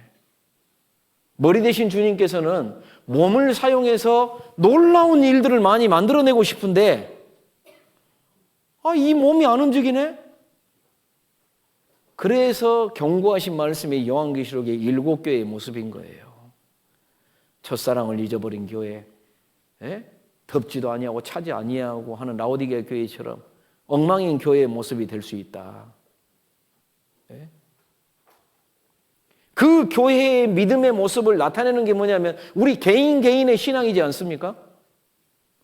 과연 나는 예수 그리스도를 내 생활 속의 주인으로 생각하시고 있는 건가? 다시 본문 돌아가 보십시오. 누가복음 21장에 34절에 너희는 스스로 조심하라. 스스로 조심하다. 이게 이제 그 영어에는요, take heed라고 그래요. heed가 뭐냐면 너의 어떤 마음, 너의 주의력 이런 것을 가져라 그런 뜻이거든요. 누구한테? 너 자신을 잘 한번 살펴봐 그 말이에요. 우리는 아침에 일어나서 하루 눈 뜨고 나서 이렇게 생활하다 보면 어떠세요? 기도로 시작하셔요? 정말 내가 오늘 하루를 주님 앞에 어떻게 살까 고민하시면서 생활하십니까? 하루하루 중간중간 지나가면서 과연 내 입술에 찬양의 열매가 있습니까? 기도하고 계십니까? 저녁 시간이 되었을 때 정말 하루를 돌아보면서 내가 말씀 앞에 어떻게 살았는가, 그리고 정말 정결한 마음을 가지고 이 말씀을 묵상하기 위해서 성경을 펼쳐 드시고 그리고 마지막을 기도하는 가운데 마무리 지으십니까? 아니면 그냥 피곤해서 침대에 누워가지고 기도하다가 잠드십니까? 그 기도도 안 하고, 어떤 분은 철야기도 했다고 그래서 그래요? 대단한 분이시네요 그랬더니 아침에 아멘 했대요. 저녁에 시작했다가 자기도 모르게 잠들어가지고 어제 저녁에 아멘 안 했대.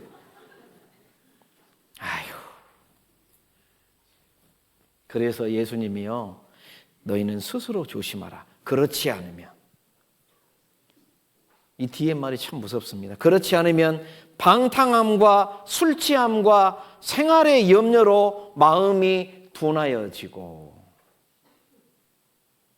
방탕이 뭐죠? 생활의 규모가 없어지는 것이 방탕이잖아요.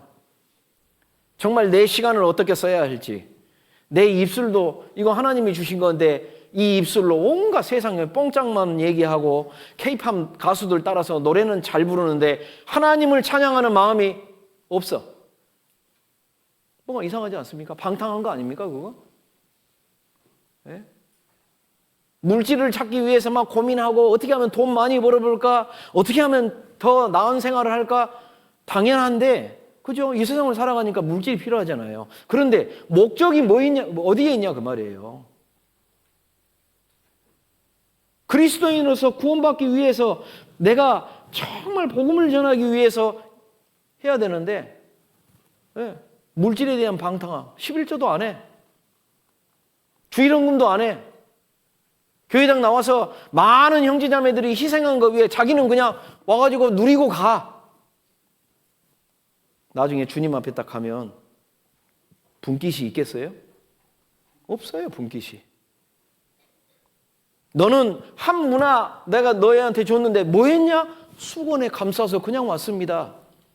뺏어가지고 다른 분에게 줘버립니다. 네?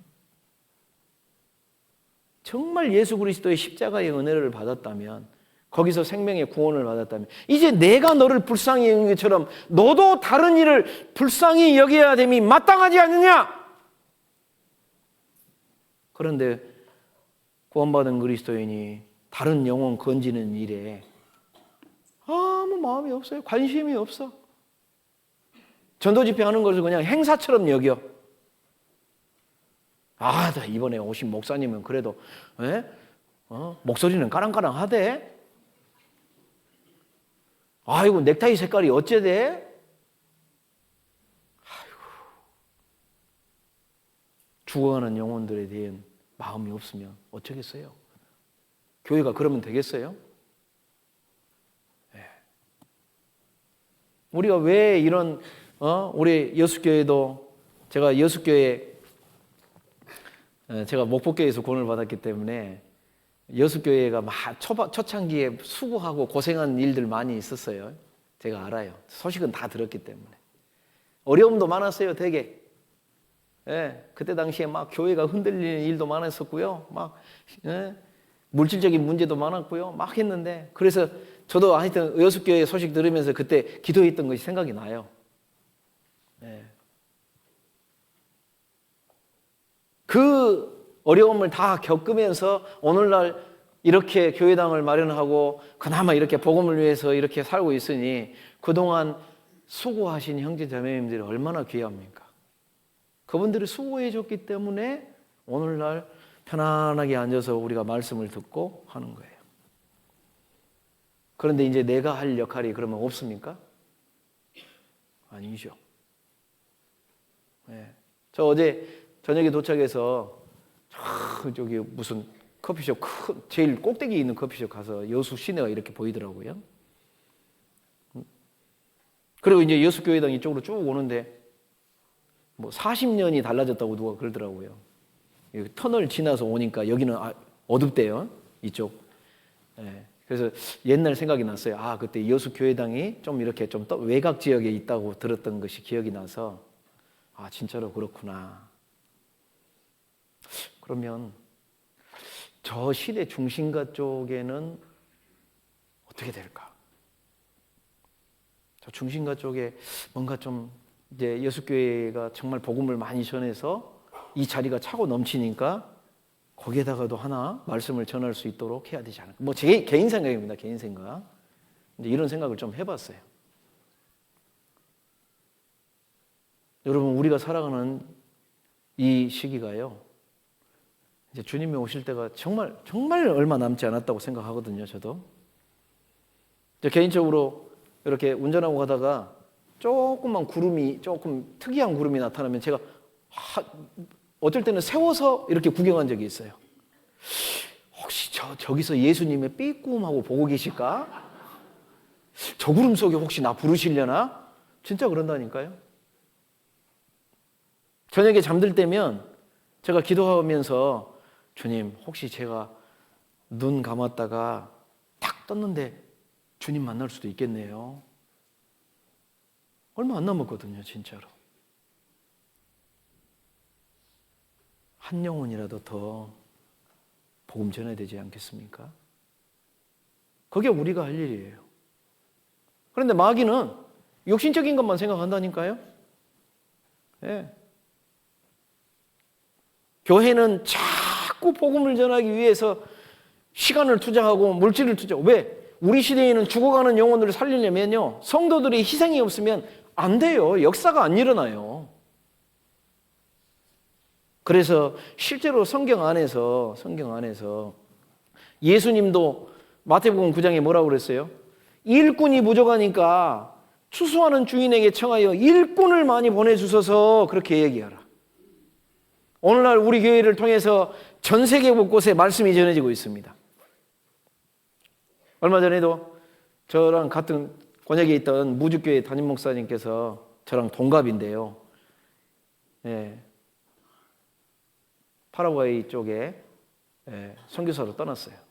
지금쯤 아마 도착하셨을 것 같은데, 여기서 비행기 시간 걸려가지고 하는 것만 36시간 걸려서 간다고 그러더라고요. 제가 아이고 이제 나이 먹어가지고 어떡하려고 그래 그랬더니, 그러니까 마지막 남은 시간 더 열심히 해봐야지 하면서 갔어요. 정말 기도가 많이 됩니다.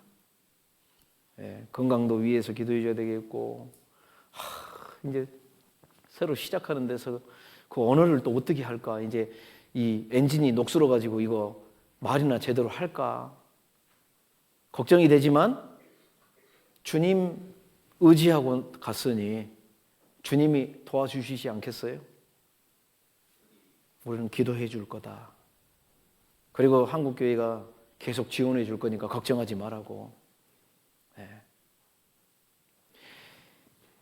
하나님의 일꾼들은 정말 교회에서 복음 전하는 일에 교회가 목적성을 분명히 갖고 있고, 거기에 참여하는 형제자매들이 정말 예수 그리스도께서 내세우신 그 가치관, 죽어가는 영혼을 살리기 위해서 내가 왔다, 예수님이 내가 이 땅에 왜 왔냐, 죄를 없이 하기 위해서 오셨고, 그리고 제자들에게 내가 전도하기 위해서 왔으니까 빨리 가자, 다른 데로 가자 하고 직접 보여주셨잖아요.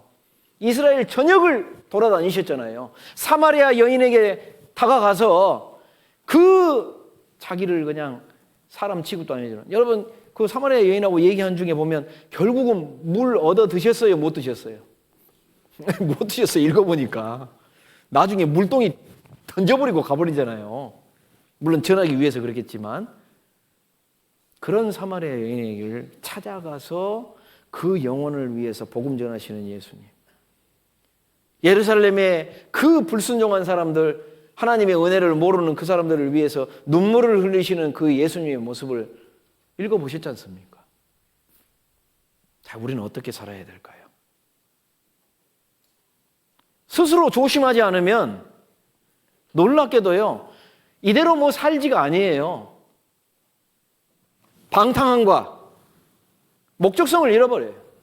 그 다음에 술 취함과, 이게요 단순하게 술 취함이 아니라요, 세상 것에 취해버려요. 그냥 구원받은 사람이 주일날 모이자니까 맨날 이방인들하고 약속 잡고 골프나 치러 다니고 놀러나 다니고, 요즘 세상 사람들 차 좀 큰 거 사가지고 그 뒤에 개조해가지고 어디 뭐 차박하러 다닌다, 어디 놀러 다닌다 많이 하죠.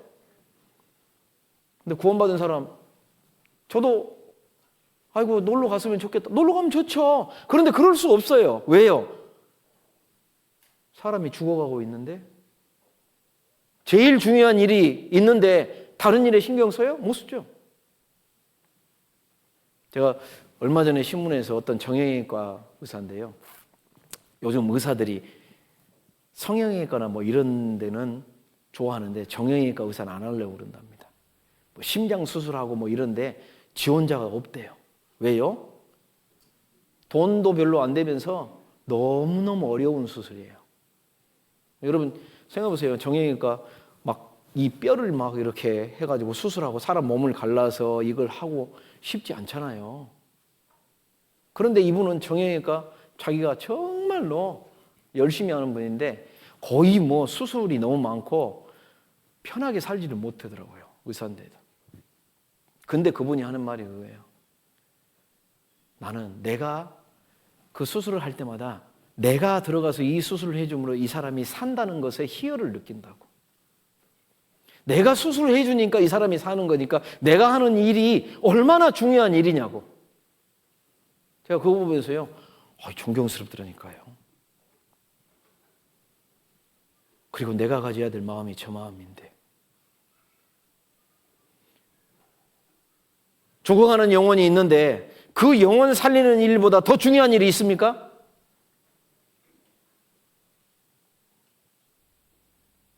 다른 어떤 것보다도 영혼 살리는 일이 가장 중요하다는 거. 그 마음을 가진 분들 때문에 우리가 구원받은 거잖아요.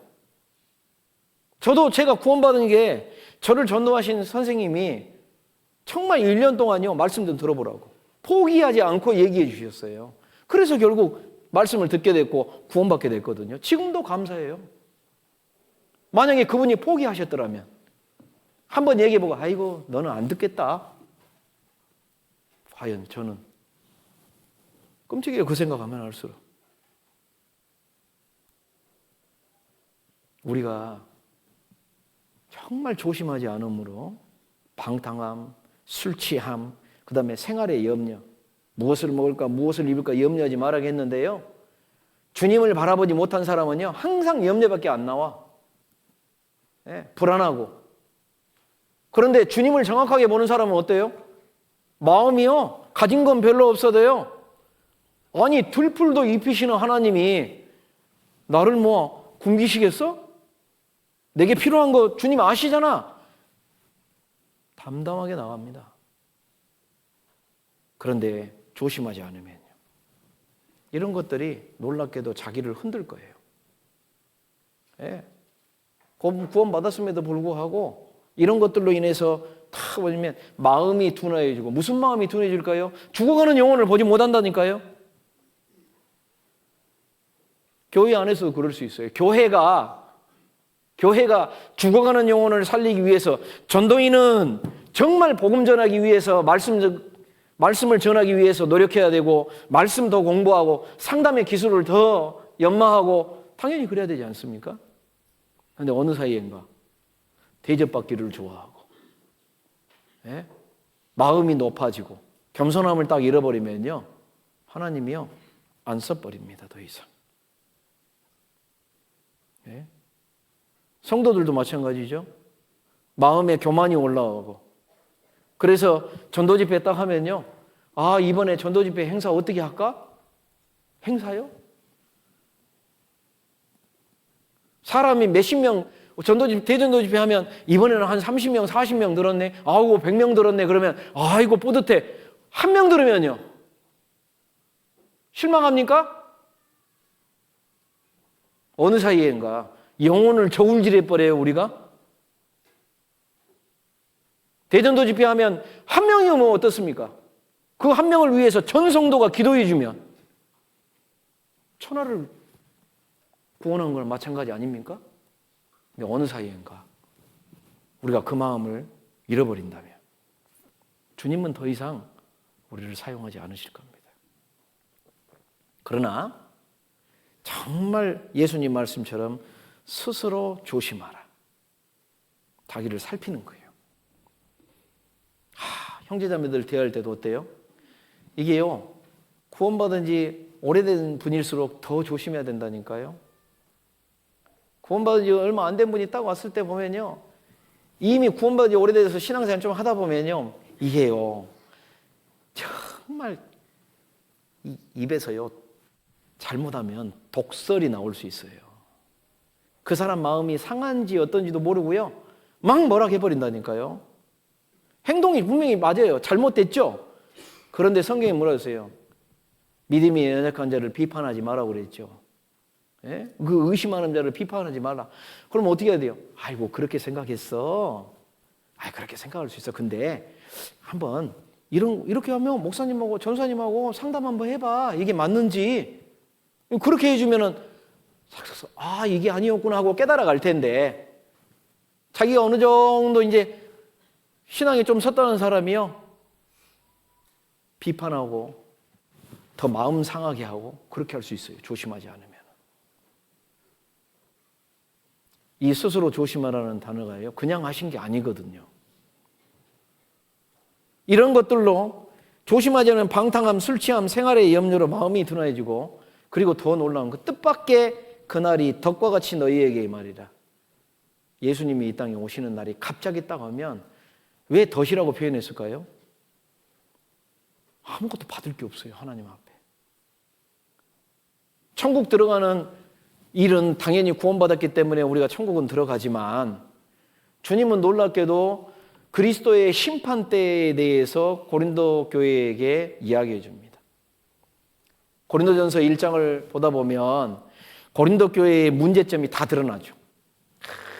너희가 막 서로 다투고 미워하고 막 당이 나눠져가지고 나는 아볼로에 속했다, 나는 바울에 속했다, 나는 예수 그리스도에 속했다, 막 그 가운데서 또 어때요? 막 서로 고소하고, 심지어는 이제 그게 심해지니까 어때요? 죄악이 교회에 들어오게 되잖아요. 예? 간음하는 일이 생기고, 그걸 보면서 교회가 좀 클린하게 깨끗해야 되겠다 이렇게 하는 사람이 없고, 아이고 뭐 육신이 있으니까 저럴 수도 있지라고 이렇게 생각해 버리고 아주 심각한 모습을 보여줍니다. 그때 바울 사도가 고린도 교회에 얘기한 게 뭐였어요? 너희들 그리스도의 심판대 앞에 다 설 거야. 네? 이 터를, 예수 그리스도의 터 위에 너희들이 세우는데 무엇으로 세우느냐에 대해서 분명히 성경에서 평가할 거야. 어떤 이는 나무나 풀과 집으로 지을 거고, 어떤 이는 금과 은과 보석으로 집을 지을 텐데, 불이 확 지나가고 나면 남겨진 결과 가지고 너희들 천국의 상급이 전해질 거야. 그래서 바울 사도는 자기의 서신서에 믿음의 신앙생활을 뭘로 표현해요? 다름질. 당시에 그 로마 시대에는 마라톤이라는 게 있었어요. 마라톤. 옛날 전쟁 일어난 일을 기념으로 해가지고 장거리 달리기죠. 마라톤 해보셨어요? 하신 적이 없구만요. 저는 풀코스는 뛰어보진 않았습니다만은 거의 한 절반 이상은 뛰어본 적이 있는 것 같아요. 그런데 당장 이렇게 운동하는 사람 보고 한 4km만 뛰라고 해도 어때요? 어떻게 뛰어? 그렇죠? 정말 해보면요, 숨이 콱콱 막히고요. 어느 정도 뛰다 보면 숨 쉬는 게 너무 힘들고 막 그래요. 그런데 왜 신앙을 그렇게 다름질로 표현했을까요? 목표점까지 가기 위해서는 그냥 단거리 달리기 팽 달리고 끝내버리는 것이 아니라, 신앙은 계속 꾸준하게 가야 된다. 정말 어려운 길이다. 그런데 마지막 피니시 라인까지 가기까지 왜 이들이 뛸 거냐? 여러분, 달리기 하는 사람들은요, 마라톤 선수들은 목표가 뭐예요? 금메달 따는 거예요. 금메달. 목표가 그거다. 바로 그런 것처럼 다름질하는 사람이 상은 하나밖에 못 얻지 않냐. 요즘은 이제 금, 은, 동 이렇게 얘기하죠. 바로 그런 것처럼 정말 다름질하는 사람이 목표점이 정확해야 된다. 달려갈 길이 있으니까. 그래서 향방 없는 것 같이 아니하고라는 표현을 쓰죠. 향방이 뭐냐면 방향이에요. 방향. 디렉션. 어디를 향해서 달려가고 있느냐. 여러분, 하루를 시작할 때 나는 오늘 어떻게 살 것인가. 한 해를 시작한다면 나는 올 한 해를 어떻게 살 것인가. 내 인생 전체를 놓고 보면 주님 앞에 설 때까지 나는 어떻게 살아갈 것인가. 그래서요, 실제로 복음 사역자들 중에서 어린 나이에 구원받은 분들 중에 정말 큰 복음의 일꾼이 된 분 중에는요, 중학교 때, 고등학교 때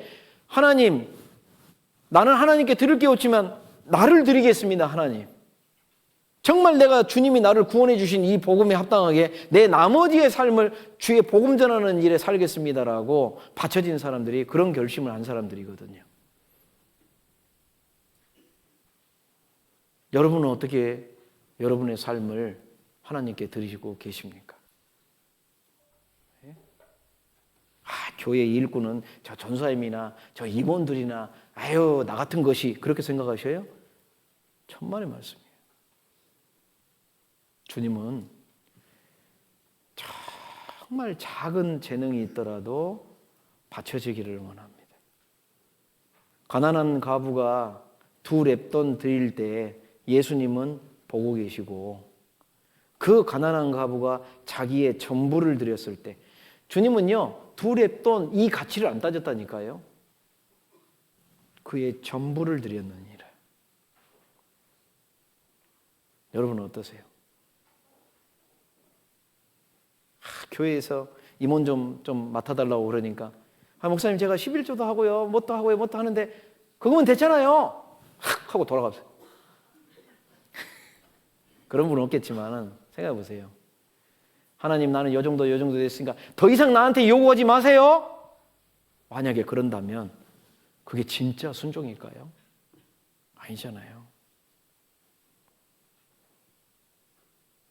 하나님 앞에서 우리는 여전히 아직 주님이 오시지 않았기 때문에 결승 라인까지는 도달한 게 아니잖아요. 저도 제 나름대로 지금도 기도하고 지금도 저도 고치려고 하는 것들이 아주 많아요. 저도 연약한 사람이라. 우리 모두 다 마찬가지입니다. 우리가 주님을 목표로 주님을 닮기까지 열심히 달려갈 때 주님은 그 달려가는 우리들의 모습을 통해서 구원받지 않는 사람들이 구원받게 해줍니다. 그게 교회가 할 일이거든요. 그래서 정말 하나님 앞에서요. 베드로후서 3장을 보겠습니다. 베드로후서 여기 마지막 말씀 보고 마칠게요. 베드로후서 3장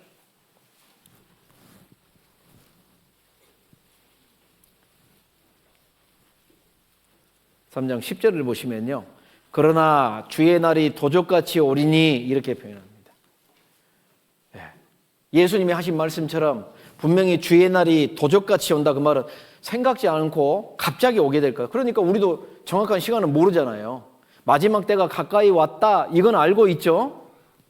그러나 언제인지는 정확히 모릅니다. 베드로는 이 이야기를 하고 나서 11절 12절 같이 읽겠습니다. 이 모든 것이 이렇게 풀어지리니 너희가 어떠한 사람이 되어야 마땅하뇨 거룩한 행실과 경건함으로 하나님의 날이 임하기를 바라보고 간절히 사모하라. 그날에 하늘이 불에 타서 풀어지고 체질이 뜨거운 불에 녹아지려니와. 13절 읽겠습니다. 우리는 그의 약속대로 의에 거하는 바 새 하늘과 새 땅을 바라보도다. 당시에 이 베드로 사도의 편지를 이 말씀을 이제 서신서로 받아들였던 형제 자매들은 정말 이 말씀을 통해서 많은 위안도 받았을 거고 그리고 결심도 했을 거고 그리고 힘도 얻었을 것 같아요.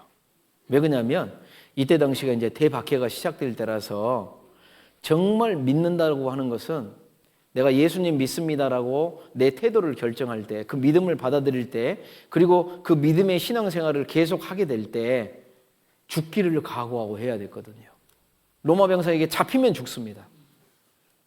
그래서 대부분의 형제자매들이 카타고 그 지하 무덤 속으로 숨어 들어갔어요. 거의 한 100년 이상을 그 속에서 태어나서 그 속에서 살다가 죽어간 형제자매들이 되게 많습니다.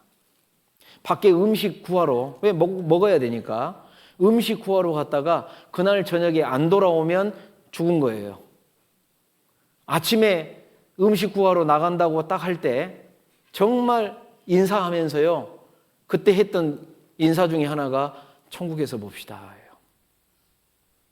그러니까 한마디로 그때의 신앙생활은 목숨 걸고 하는 신앙생활입니다. 우리들은 얼마나 편하게 신앙생활을 하고 있는지 몰라요.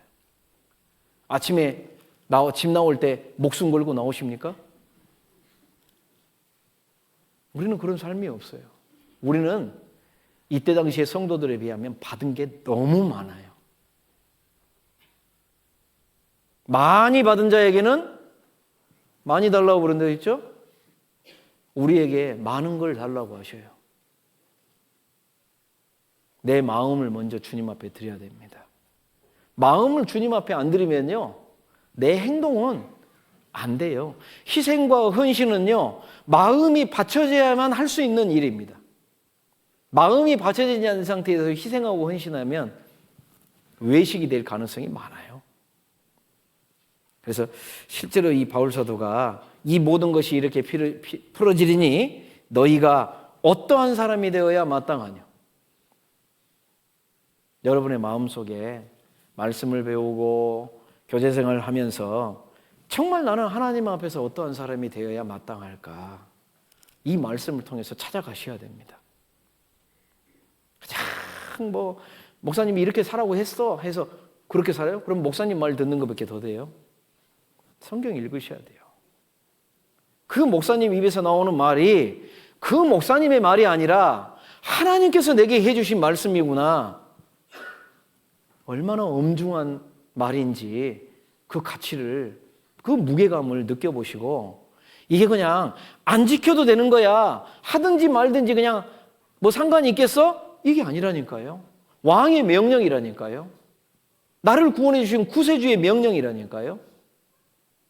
내 삶은 그리스도인답게 주님을 닮아가야 되는 거예요. 그날이 가까우면 볼수록 여러분, 2025년을 주님이 허락하신다면 내년에는 차도 바꿔보고 뭐도 바꿔야 되고 이런 육신적인 사람보다 차 바꾼 것이 잘못된 건 아니에요. 차 바꿀 때 내가 정말 봉사하기 위해서, 더 신앙생활 잘하기 위해서, 아이고 이 차 고장나고 텔텔거리니까 모시고 다니기도 힘들다, 새로 바꿔야 되겠다. 행위는 똑같은데 목적성이 달라져 버리죠. 네? 그걸 잘 생각해 보시라는 겁니다. 그래서 아이고, 한 해가 이제 내일 모레면 이제 2024년이 끝이 나는데요. 저도 개인적으로는 2024년 빨리 끝났으면 좋겠다 막 이런 생각할 때가 있었어요. 너무 힘들어가지고 머리도 너무 아프고 막 고심하면서 막 끙끙거리면서 정말 잠도 못 자고 고민하고 했던 적이 너무 많아서 2024년 정말 힘들었다 이런 생각이 드는데, 그러나 그 힘들었던 과정이 정말 주님을 위해서였고, 내가 고민했던 것도 주님, 도대체 주님 내가 이렇게 결정하는 것이 옳은 일입니까? 내가 이렇게 가는 것이 정말 교회를 위하고 복음을 전하기 위해서입니까? 그렇게 고민하면서 했던 결정이었기 때문에 후회스럽지는 않아요. 언젠가 주님 앞에 우리가 다 같이 이르렀을 때 우리들의 부족한 어떤 육신적인 것은 주님이 책망 안 하실 거예요. 그건 이 세상에 있는 거니까. 그래서 주님은 주님 앞에 이르렀을 때 우리 몸이 누구처럼 변해요? 예수님처럼 변해져요. 아무 대가도 원치 않고 우리 몸은 호련히 변화돼서 예수님처럼 바뀌어 완벽하게 돼요. 유일하게 그리스도의 심사대, 심판대 앞에서 평가하시는 건 뭐냐면 어떻게 살았느냐예요. 구원받고 나서 어떤 삶을 살았느냐, 영혼을 살리기 위해서 살았느냐, 너를 위해서 살았느냐. 한번 잘 생각해 보시면서요, 정말 우리가 주님 앞에 다 갔을 때 정말 주님 앞에서 칭찬받는 삶, 정말 많은 영혼들을 정말 함께 같이 가도록 인도하고 가는 삶, 그런 삶으로 좀 하나님 앞에 평가가 됐으면 좋겠다 싶습니다. 기도하겠습니다. 주님 감사합니다. 정말 구원의 크신 은혜를 생각할 때마다 주님께서 베풀어 주신 그 구원의 놀라운 은혜가 너무나 감사가 됩니다. 우리가 깨달은 이 귀한 구원의 복음이 우리에게서 끝나지 않고 이 대한민국에 있는 많은 영혼들과 전 세계 곳곳에 전도의 문을 열어주신 곳에 복음을 전해지기를 저희들 간절히 원하고 교회와 함께 희생하며 헌신하며 봉사하는 귀한 성도들이 있습니다. 한 해 이제 얼마 남지 않는 시간, 지난 시간 주님께서 저희를 이끌어 주시고 교회 안에서 능력으로 띠띠어 주심을 감사드립니다. 모든 일이 가능한 것은 주님께서 우리와 역사해 주셨기 때문이라는 것을 알고 있습니다. 우리에게 이렇게 귀한 능력과 은혜를 베풀어 주신 주님께 모든 영광을 돌립니다.